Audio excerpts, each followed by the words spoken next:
अरे जोगी बाबा, तहरा बैलगाड़ी चलावे के नहीं आवेला। तू उतर के पैदल चला, हम बैलगाड़ी चला के ले चला तानी। अच्छा बेटा, गाड़ खनती या नाम बसंती, यहे काम करत करत हमार बाल पाक गए। बाल पाकल का कि हमरा सर से बाल उड़ गए।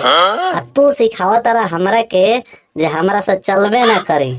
चुपचाप चला, हम बैल के लेके चला तानी। देखा हम तोहके बताओ तानी कि बैलगाड़ी कैसे चलावल जाला। देख लेला मोदी चाचा, जोगी बाबा तो हमरा के बैलगाड़ी चलावे के देते नहीं खन। ई जब से बैठल बाड़न, बैल साला कबो एने हरकता कबो ओने हरकता।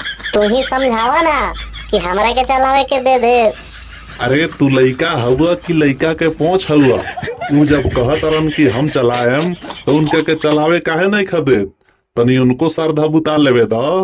जब हम खेत कोड़े के कहनी हा तो तहनी दोनों जना कुदार उठा के हमरा हाथ में दे दिला हो कि मोदी जी तू मोटा ताजा बाड़, तू तगड़ा बाड़ा, तू ही खेत कोड़। और टायर पर बैठ के चले के बाद तो दोनों जना आपस में लड़ाई झगड़ा शुरू कर दिला लोग। अरे मोदी जी, हम चला के ले चला तानी। अखिलेशवा के बुद्धि कितना, बुद्धि बाहर ना छटपटाए के ज्यादा।